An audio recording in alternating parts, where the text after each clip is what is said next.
This week on The Young and the Restless. My father will never believe you. Will Jack's confidence be shattered? It was your son. It was your son. When John begins to suspect the truth. The man that you're trying to protect was a Jack. The Young and the Restless. Weekdays.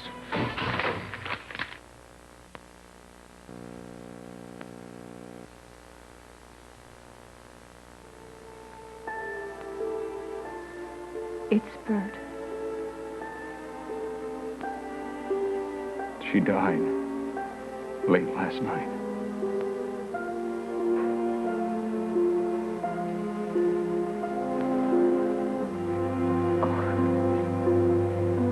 Well, at least she got to meet Michelle. Mike was there. We spent the whole night talking. And then Mom just drifted off.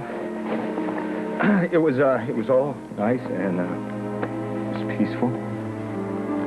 Just the way she wanted it.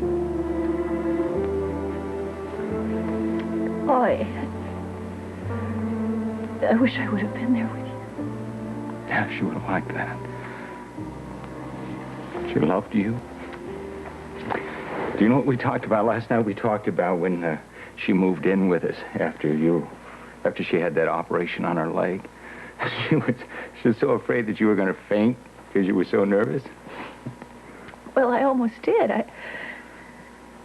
I'd been in awe of Bert Bauer my whole life, and then she was moving in with us, and I thought, well, I'm not going to be able to fold the towels right. I'm not going to be able to keep the kitchen clean. All she really wanted was for me to be comfortable with her there. She said that she had introduced herself to the mailman one day as your mother-in-law, but you interrupted and you said that she was the law. Yeah, that broke the ice.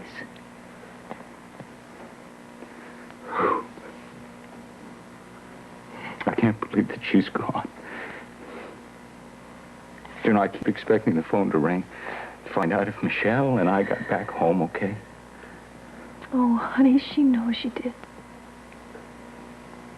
Thank God I got there with Michelle when I did. Oh, you should have seen her with Michelle. Mm-hmm. You know, Mom always got along beautifully with children, but with Michelle, oh, you know, she was looking at her future. And she talked about all the things that Michelle could be when she grew up. Mm-hmm. I think she wanted Michelle to follow Rick to med school. She asked about Rick and Roxy when they were getting married and how he was doing in school. She was always looking ahead, not behind. Bert always did. And that's what I have to do from now on. I've got to stop dwelling on my past mistake and my failures, and I've got to concentrate on the future. Come on, come to Daddy. Oh, you should have seen the two of them together. Yes. And when I saw them together, I realized that Michelle is an extension of Bert. You'll have part of your grandmother inside of you. And, you know, it's my job to make sure that you always remember that. And I would rather tell my daughter about Bert and what the Bauers are all about. And I always have to be there for you. Daddy's got to be there for you. Just like Mom was always there for me, huh? Sweetheart, do you want me to make the funeral arrangements for you? No. We'll do it together. From now on,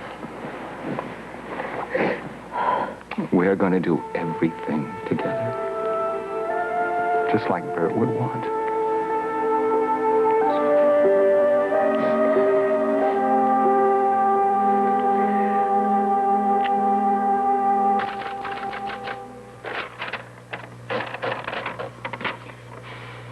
Okay, James wakes drunk.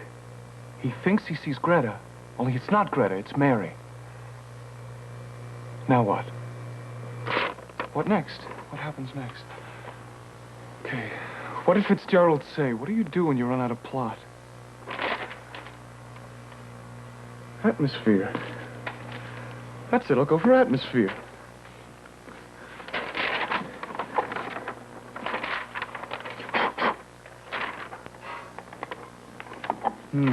Okay. Okay, we know why James is there.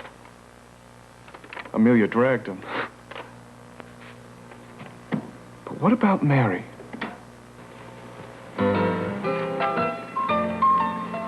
Why was she there? Mary was so young, so innocent, and so very out of place in a club like Zanzibar.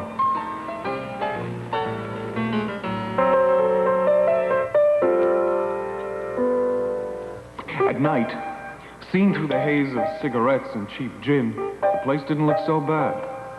But daylight was another story. The frayed edges stood out like the streaks of gray in Amelia's hair.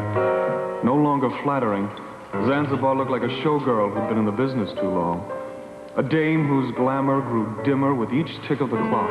Hey, Charlie, the man's here. He's early. Stall him. Too late. It's all here. I was just counting it for you.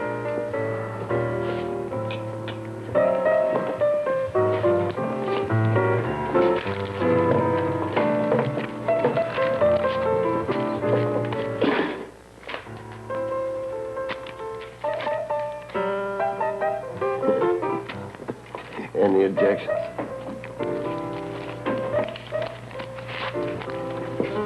I knew I did the smart thing pulling you off that rum runner on the St. Lawrence. You got glass, kid. Just like the big boys. That's why I set you up to run this joint. You got class. Thank you, Mr. Long. Yeah. You got manners, too.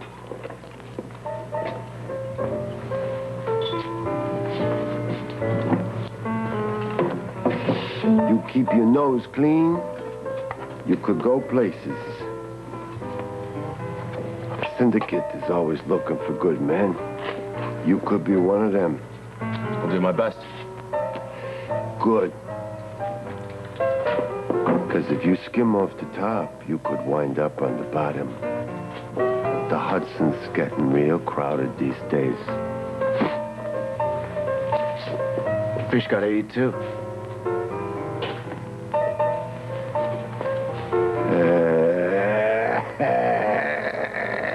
Like I said, you got class.